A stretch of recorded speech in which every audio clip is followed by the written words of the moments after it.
Who's there? The WildMan. Well, come on in and do your thing.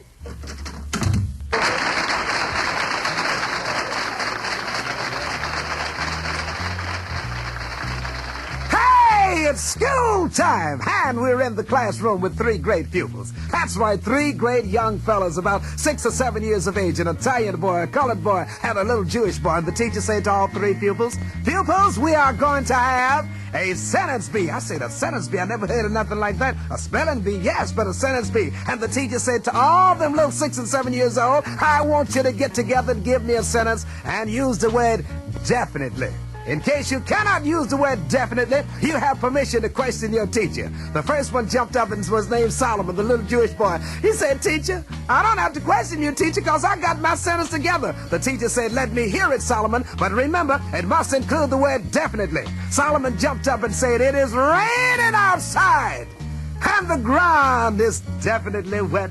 The teacher said, "That's sure enough beautiful, Solomon. Next pupil, please." Luigi jumped up, the little Italian boy, and said, "Teacher, got my sentence together." The teacher said, "Remember, Luigi, it must include the word definitely, and if it don't, you can question me." And Luigi said, "I have to question you, teacher. I got my sentence together." The teacher said, "Let me hear it, Luigi." The little Italian boy jumped up and said, "I have eaten 2 bowls of spaghetti, and my tummy is definitely full." The teacher said, "That sure is beautiful. That's beautiful." And all of a sudden, it's time for the brother. He didn't say nothing, so she called him by his first name. "Rufus!" "Oh, teacher, I wasn't asleep. I wasn't asleep, teacher. I just wanted to question you before I give out with my sentence." The teacher said, "You have permission to question me, Rufus, but your question must help you give out with a sentence and include the word definitely." He said, "If I can question you, teacher, I got my sentence together." The teacher said, "What is your question, Rufus?" Rufus said, "Teacher, is a fart lumpy?"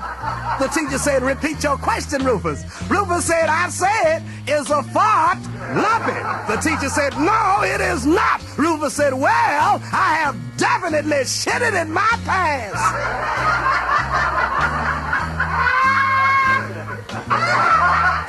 Problems. Everybody's got problems. Walking into the club, and all of a sudden I noticed all the waitresses out there in front of the club with no clothes on, naked. I walked up to one of the waitresses. I says, "Girls, why are you out here naked like this?" And they said, "We are on a strike. We are on a strike, and we're not going to put no clothes on until we get a raise." And I looked at all them naked chicks. I said, and I took off all my clothes and got naked too and laid right down there beside him. And one of the waitresses looked at me and said, "Wow, man, what are you doing down here with your clothes on?" I said, "Honey, I'm on a strike too, and I'm going to work as soon as I get me a raise." Got a little upset the other day reading the newspaper, looking at the pictures of the astronauts, and never did I see a dark face in that program. Never have I seen a black man heading for the moon. So I sent the president a telegram, and I stated in my telegram, "Dear President, as an American citizen, sincerely and dedicated to my country, knowing that you have been sending astronauts to the moon, and each and every time they're all Caucasian, each and every time they're white men. Not only did you send 1, you sent 2, and then you sent 3, and they were all white men. Dear President, as an American citizen in the United States of America, I would like to know sincerely, will there be a Negro astronaut in your next space program?" 2 days later, got a telegram from the president. But I still don't understand it, because all the telegram said, "In reply, here's a definite answer to your question about a Negro astronaut. I would like to let you know sincerely, WildMan Steve, there will be a coon on the moon by June." Love talking about Italian, the Negro, and the Jew. That's right. When I talk about him, I don't know, it just gives me a good feeling. A lot of times people say, "Well, you only talk about the Italian, the Jewish, and the Negro man. How come? What about the kids?" Well, they get along good together. They really do, and I can prove it. 3 of them down south were swimming, and all of a sudden they was out, having a good time, and they were just swimming, having a ball, and all of a sudden they saw this man out of the boat, and the man boat turned over, and the man hollered, "Help! Help! Help!" The Italian, the Negro, and the Jewish boy, like good Boy Scouts, they swam to the man, rescued him, brought him back to land, and was giving him artificial respiration and brought him back to life again. And the man said, "Fellas, fellas, you don't know what you did. You just saved my life. And I'm the richest man in this state, and not only the richest man in this state, I'm the governor of this state. And you can name any wish and you can have it. I know that you're too young to have a lot of money, but I'll give the money to your father, anything that you want. I'm the richest man in this state, the governor of this state. The Italian fella said, well, if I can have anything that I want for my daddy, I'd like you to give my daddy a racetrack. The governor said, a racetrack? What do you want with a racetrack? He said, so that, you know us Italians, so that we can have our own betting system and we can just go out to the track and win a whole lot of money. The governor said, well, you got it. You got yourself a racetrack. Say it to the Jewish fellow, what do you want, little boy? Little Jewish boy, what do you want? He said, sir, I'd like to have a real bank for my daddy, our own bank. He said, what do you want with a bank? He said, well, sir, if we got a bank where we can have mortgages, we can buy real estate, we can invest in all sort of investments and just make a lot of money with our own bank. The rich man said, well, son, you got it, you got it, you got it. And then he said to the soul brother, he said, what do you want? You name it and you shall have it. The soul brother said, I'd like to have a hospital for my daddy. The governor looked at him and said, a hospital? What do you want with the hospital? He said, I want to be ready to have that transplant when time comes around. The rich man looked at him and said, oh, son, I feel sorry for you. What kind of transplant is necessary for you? He says, it's not necessary now. But when I get home and my daddy find out that I've saved the governor of Mississippi's life, he gonna wear my ass out. And we got germs in our body of the same denomination. That's right, I got sick and went to the doctor with a bad cold. The doctor said, wow, man, you got it. I said, doctor, what have I got? He said, I don't want to tell you what you got, but you sure got it. You got it, and we're going to shoot you with this penicillin. It'll kill all the germs in your body. When he said that, 3 germs in my body, heard the doctor. The Italian germ, the Jewish germ, and the colored germ said, uh-huh. And when that doctor said he gonna shoot WildMan and kill us all, the Italian germ said, oh, let's hear what else the doctor got to say. Don't be so hasty. The doctor said, before I shoot you with this penicillin, WildMan, how is your process of elimination? I said, I don't know what you're talking about, doctor. He said, how is your process of elimination? How often do you do? I said, oh, doctor, every morning with or without a newspaper, jet magazine, I do. Every morning, 8:20. I don't need no Castron, no X-Lax. I've been doing for the last 20 years at 8:20. The doctor said, if you're that regular, we'll shoot you with this penicillin and it'll kill all the germs in your body. The 3 germs had another meeting. The Italian, the Jewish germ, and the colored germ said, uh-huh. Heard what that doctor said. He gonna shoot WildMan and kill us all. The Italian germ said, I don't care nothing about no goddamn penicillin. I'll stay here and hide behind his heart. The Jewish germ said, well, if you're gonna stay, I'll stay too and hide behind his liver. The colored germ said, y'all can hide any place you want to hide. I'm taking that 820 out here in the morning. So many different people come into a doctor's office, and a doctor's only human. Every once in a while, a patient will run in that kind of upset the doctor's sex life, and a good-looking young lady walked in, and she was so fine, so beautiful, stacked up so beautifully. The doctor didn't even bother to ask her what was wrong with her. He said, honey, just come on in here, get in on the examination table, take off all your clothes, and he looked at that fine, fine body. The doctor grabbed her by the tendons and started rubbing them, saying, do you know what I'm giving you now? She said, no, doctor. What are you giving me now? The doctor rubbed them tendons and said, honey, I am giving you artificial respiration. She said, oh, carry on, doctor. And the doctor looked at her ruby red lips and started kissing her, stuck his tongue down her throat and said to the patient, said to the beautiful young lady, do you know what your doctor's giving you now? She said, no, doctor. He said, I'm giving you mouth-to-mouth respiration. And all of a sudden, the doctor reached out and rubbed that fine brown frame and rubbed around her. Good Lord, have mercy. And she was breathing heavy. The doctor said, do you know what I'm giving you now? She said, no, doctor. He said, I'm giving and taking your pulse below the rectum. And she said, carry on, doctor. And the doctor knew that he was all in the mood. They both was hot and all excited. The doctor took out his ding-a-ling and got up on top of the patient and started stroking, and it was getting good to him. The doctor said, oh, honey, do you know what I'm giving you now? She said, no, I don't know what what you giving me, but you giving yourself to class. You run into all kind of strange people. I walked into this nightclub. Just before I can get into the club, I got ready to open the door, and a fella walks up to me saying, "Are you the wild man?" I gave that big wild man smile and said, "Yeah, I'm the wild man. What you want me to sign your autograph?" Autograph, and he reached in his pocket and grabbed out a big 45 and said, "I'll autograph your ass, goddammit."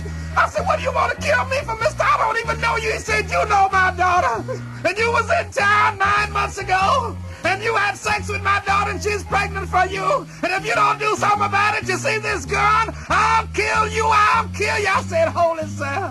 I'll kill you if you don't do something about it." I said, "Hold it, mister. I'll do something about it. If your daughter has a little girl, I'll give her $5,000. If she has a little boy, I'll give her $10,000. He dropped the gun, looked me straight in the eye and said, "Well, if she have a miscarriage, will you give her another chance?" Women are always talking about they're pregnant, and when they're pregnant, they don't want to even admit it. That's right, I took a sister to the doctor, and the doctor said, "We've examined you, and we don't know if this is good news or bad news, but you're pregnant." She said, "Doctor, how dare you talk to an unmarried woman like me like that? I'm not pregnant." The doctor said, "Now look, you are pregnant." "I'm not pregnant." The doctor said, "Excuse me a minute." He walked over and raised the window and looked out. She said, "What are you looking out that window for?" The doctor said, "When that star comes from the east this time, I don't want to miss it."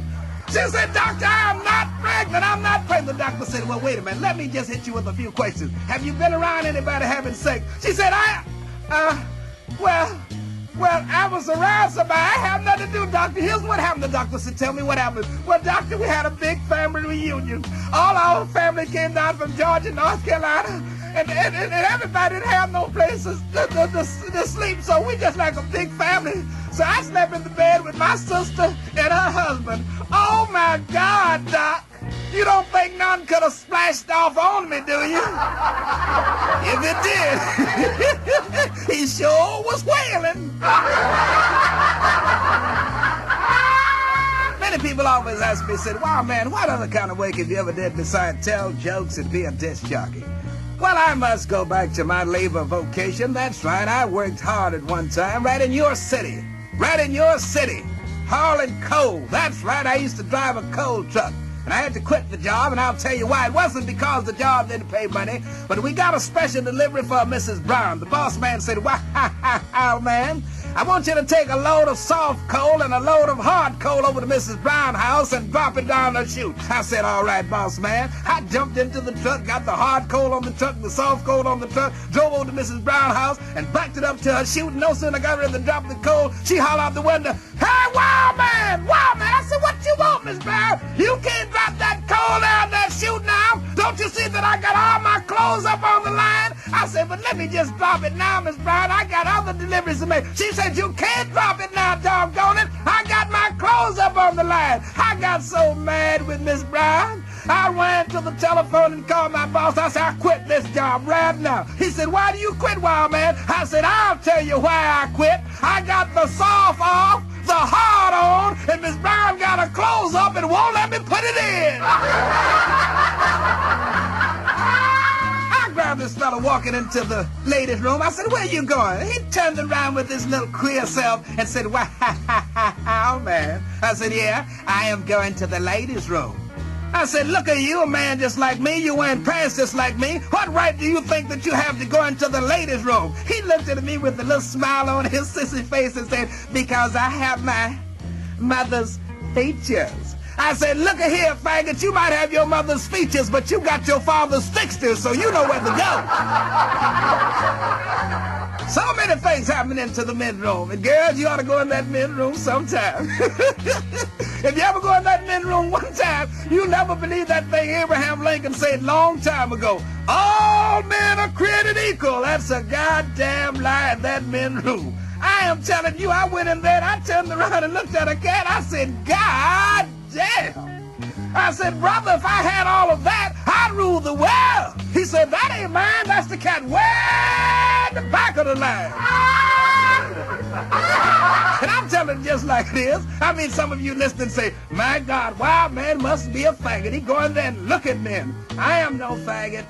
And if you're a real man, when you stand up to pee-pee, brother, you do kind of peep out the corner of your eye to see what the other guy got. I mean, you don't just turn around and stare at him and say, my God, look what you got there. And I looked at a cat on the left-hand side of me, and I ain't never pee-peed in my life with my left hand. I didn't use my hand as a guide. I used it as a shield. I couldn't help but ask. I said, my God, man, how do you get one that big? And remember what he told me, fellas? He said, wow, man, do you want a ding-a-ling big like that? I said, well, not so much for me, but it would be nice to take it home to my old lady. He said, if you want one big like this, you get up in the morning, you stick it in beans. Nighttime, you stick it in beans. Evening time, you stick it in beans. Morning, noon, and night, you stick it in beans. I said, what kind of beans? He said, human beans.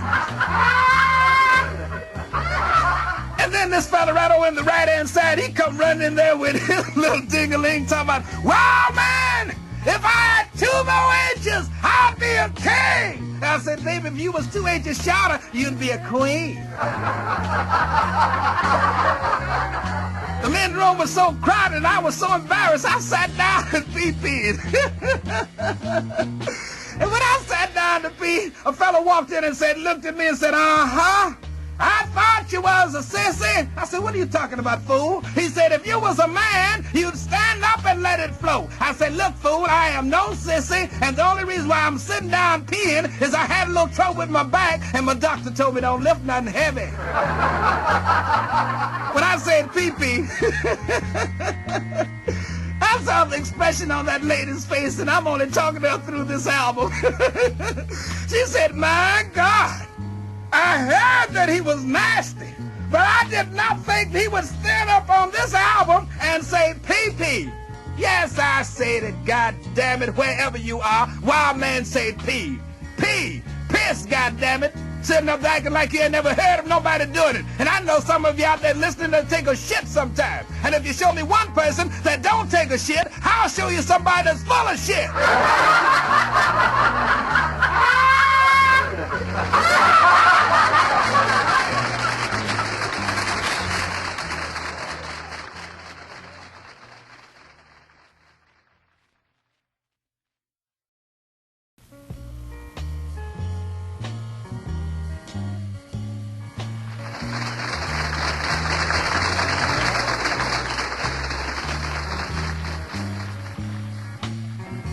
Walks up to me and said, wow, man, what kind of women do you like?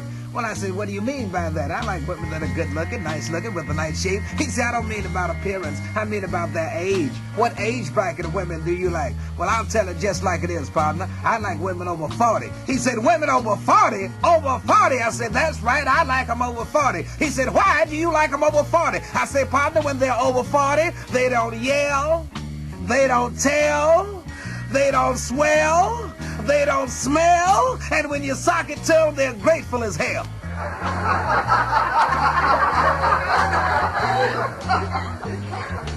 I love talking about animals. Every time I start talking about animals, I realize that animals talk to each other. I know that for a fact. I know 2 animals got sick, and they took them over to the veterinarian. The veterinarian said, well, we got to send this zebra of yours. We got to send him out to the farm because he's really ill. They took the zebra out to the farm, and the zebra had never been on a farm before. And he walking around there, and he speak a little bit of animal language. He walked up to a chicken and said, what do you do around here? The chicken looked at the zebra and said, well, I lay eggs around here. The zebra said, very good. And he walked over to the pig and said, what do you do around here? He said, well, I have a horrible life. And once in a while, somebody take me out and kill me, and then they'll be eating pork chops the next morning. He said, that's too bad, you know. Walked over to the sheep and said, what do you do around here? The sheep said, well, I give out wool. Every once in a while, they just get some shears and shave me, and they have wool for their livelihood and all that sort of thing. Then the zebra walked over to the big, ferocious bull and said to the bull, what do you do around here? The bull said to the zebra, repeat your question. The zebra said, what do you do around here? The bull said, you take off them striped pajamas and I'll show you what I do around here. Somebody got to pick that cotton. That's the name of this great play that took place at a place called Morris Point, Mississippi. And when we arrived to play the part of this great play called Somebody Gotta Pick That Cotton, Somebody gotta pick that cotton. The leading lady got sick, and she was such a beautiful leading lady. In Moss Point, Mississippi, we could not find a lady that looked as good as our leading lady. So we went out on the streets, and the only woman that looked as good as our leading lady who was ill was a hoe.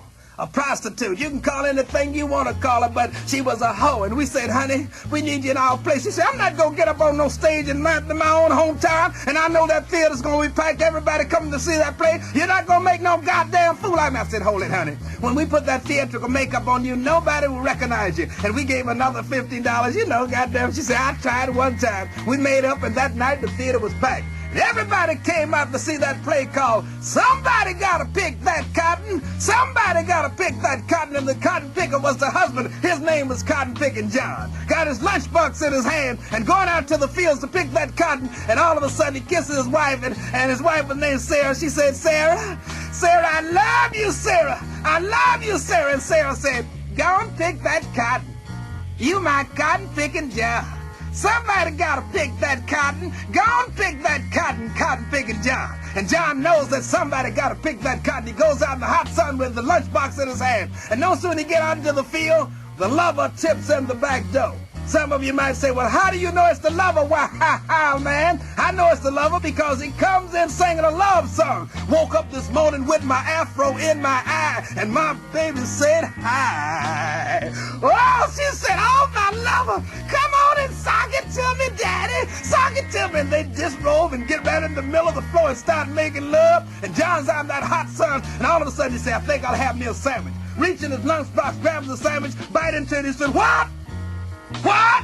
Sarah didn't put no mayonnaise on the bread. Sarah, no, I don't eat no goddamn sandwich with no mayonnaise. He runs out of that hot sun, runs back to the house, and there's Sarah, his beloved wife, in the arms of a lover, and they just carrying on, just making love. And he hollers, Sarah, Sarah, why don't you stop what you're doing and tell me why didn't you put no mayonnaise on the bread? Stop that smoking and carrying on. Where's the mayonnaise? Sarah, goddammit, I'll teach you not to put no mayonnaise on my bread. He goes into the closet, grabs his trusty shotgun, and bam, bam, shoot them both. He said, goddammit, I'll teach you. I'll teach you, goddammit. Next time you put some mayonnaise on my bread, but you're dead now, and ain't gonna be no next time. I'll put some mayonnaise on my own goddamn bread. I killed both of you, and I done did it. Then he goes to the Frigidaire, opens the Frigidaire, and there he looks, no mayonnaise. He said, oh, goddamn. No wonder Sarah didn't put no mayonnaise on the bread. No wonder she didn't put no mayonnaise on the bread. She didn't have no mayonnaise. He grabs his dead wife that he's killed. He said, Sarah, Sarah, say something. I'm sorry, Sarah. Sarah, say something. Sarah, please say something. Then he looks at Sarah, and the curtain's getting ready to come down in the theater, and he says the most dramatic line in the whole play. He gets up, and he's holding Sarah's hand, and he looks up at the lights and into the microphone. He hollers, oh, my God! Oh, my God! What have I done? And a drunk in the back of the theater hollers, you want to know what you done? I'll tell you what you done. You killed the only hole we got in Moss Point.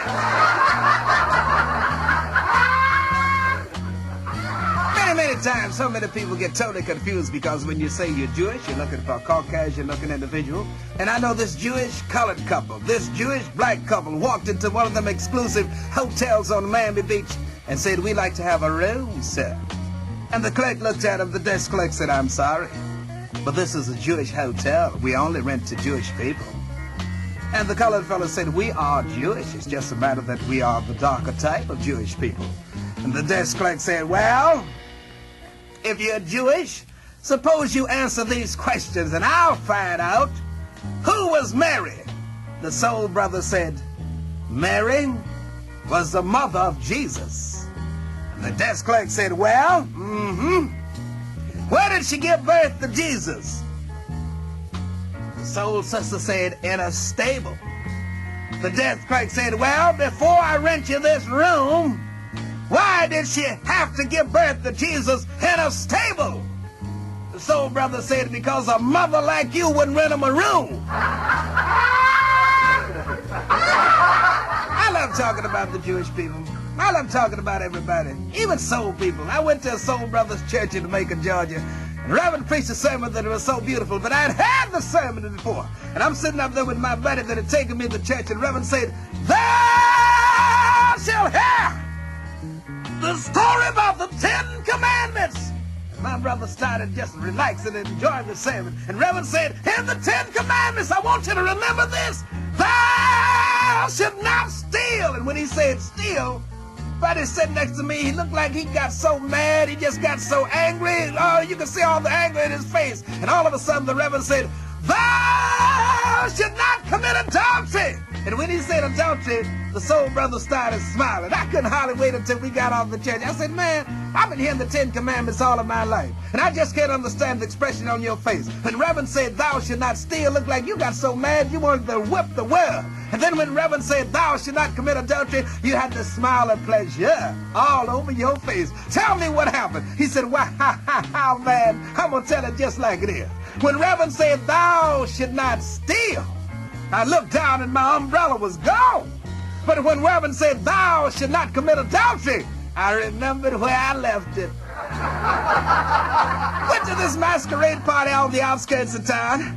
And on the way out, my old lady said, "Steve, what do you think of the costume?" I said, "Darling, we sure gonna win. We look just like a cow in this outfit." She said, "Oh, we sure got it together because we'd rehearsed for about 2 or 3 weeks. She was playing the tail of the cow and I'm the head of the cow." I said, "Hey, honey, why don't we do this? We're right on the outskirts of the place and we're just about 6 or 7 minutes from it. Let's park the car here, put the cow outfit on, go across the pasture just like a real cow, knock on the door and win the prize." She said, "Wow, man. Oh, you're so clever." And we got out the car and put the cow outfit on. I'm the head of the cow, she's the tail of the cow, and we just about walking across the pasture, and all of a sudden a real bull spotted us, and the bull said, "Moo, moo." I turned around, my old lady said, "What is that?" I said, "Honey, that's a real bull." She said, "What we gonna do?" I said, "I'm gonna start eating some grass. You better brace yourself." Went to church last Sunday. The Reverend preached a sermon that was so beautiful. Yes, Reverend preached about the birds, the bees, the trees, and how perfect the Lord made everything. Reverend said the Lord made woman perfect. The Lord made man perfect. When he said man perfect, a humpback man in the back of the church, he jumped up and said, "Reverend, what you talking about, Reverend? What you mean the Lord made everybody perfect? If the Lord made everybody perfect, what about me? What about me and my humpback?" Reverend said, "You, brother, you are the most perfect humpback I've ever seen in my life." Reverend preached such a great, great sermon. Well, yes, he preached a sermon and a sister came in with a mini skirt on and no drawers on. Some of you might say, "Wow, man, how do you know she didn't have no drawers on?" Because Reverend started talking about her sinful ways, and she was up there in the balcony, and all of a sudden Reverend said something, she jumped up and she fainted, and when she fainted, instead of that mini skirt going down, down, down, that mini skirt went up, up, and away, and there she was up there practically naked in the balcony. And Reverend turned around and looked at that naked sister in the balcony. He said, Any man dare look at that woman who has fainted in the name of the Lord shall be struck blind." A deacon in the front row put his hand over his left eye and said,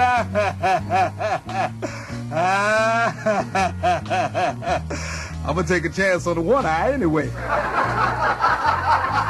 Reverend said, "Not only do I deliver the messages from the man above, but I have magic powers if you just come forth and say that you believe."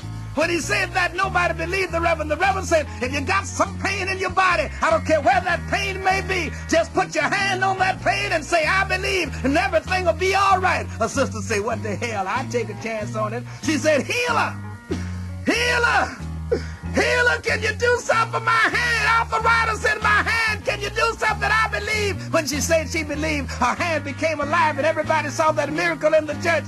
And all the old man jumped up with his hand on his head and his right hand on his hip. He said, "Healer, I have to wobble around and I can't even turn my neck." can't move my head. Healer, can you do something for my head and my legs? The healer said, say the magic word to the Lord. And he said, I believe. And his head became alive and his legs moved. And he jumped up and shouted and boogalooed all over the church. Everybody saw that miracle. An old man, his hair was white as snow. He was about 94. He put his hand down there on his vital organ and hollered, healer, healer, help me, help me. The healer said, hold it, brother. I'm here to heal the sick, not to raise the dead.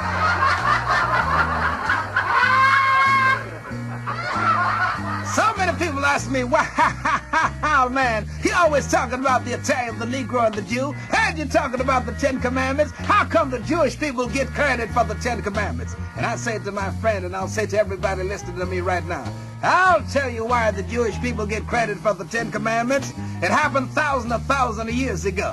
When a soul brother, nowadays they call him a spook, was known as an Egyptian. And an Italian fella, nowadays they call him a wop. And the Jewish fella, nowadays they call him a cake. All three of them was walking in the valley of Mount Sinai. And a voice from Mount Sinai hollered out, will you take my commandment? The soul brother at that time was known as Egyptian. He said, what's your commandment, baby? The voice said, thou should not commit adultery. Soul brother said, no, I don't want your commandments. Later for you, baby, later for you. The next day, the Italian fella was walking through the valleys of Mount Sinai. The Italian fella, that's what they call him in them days, a Babylonian. Nowadays, we might call him a wop. And the voice hollered out, will you take my commandments? The Babylonian, nowadays called an Italian, said, what is your commandment? The voice said, thou should not steal. The Italian said, hell no, man. How the hell I'm going to live if I don't steal? You got to be crazy. And the next day, a Jewish fella, nowadays known as a cake, he was walking through the valley of Mount Sinai. And again the voice hollered out, will you take my commandment? The Jewish fella said, how much does it cost? The voice from Mount Sinai said, it's free. The Jewish fella said, I'll take 10. I love kids, but sometimes their families, their mothers, their fathers just don't teach kids mannerism. I'm sitting on the bus with my leg wide open, reading the newspaper. A lady gets on the bus with the little kids, sends the little kids over to me right after she sit down, and the little kids walked up to me and said, mister, my mama told me to tell you that if you put that newspaper down and close your legs, I'll have a place to sit. I said, son, don't bother me. I'm reading the newspaper if you don't mind. He goes back and tells his mom exactly what I said. 2 seconds later, he comes back and holler, mister, mama told me to tell you that if you close your legs and put that newspaper down, I'll have a place to sit. I said, now look, son, don't bug me now. Don't bug me. Go on, leave me alone. He goes back and tells his mama, and he come running back to me, grab me by my coat and holler, mister, mama told me to tell you that if you close their legs and put that newspaper down, I'll have a place to sit. I said, son, you go back and tell your mammy that if she had kept her legs closed, you wouldn't be here bugging me. Everybody lives in a big city so many times. They never take time out to go to see some of the great sights that they can see absolutely free. Took a friend of mine from a place called Georgia.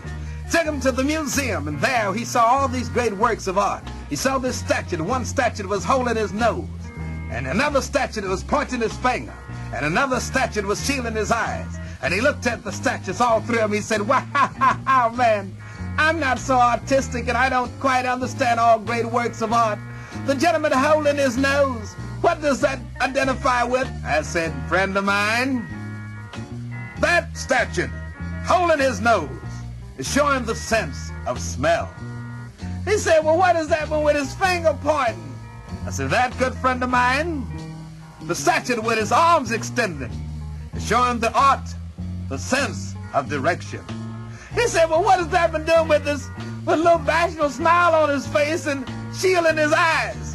I said, that, my good friend, is really a work of art. The last statue, shield in his eyes, is denoted to the sense of humility, friendliness, and warmth.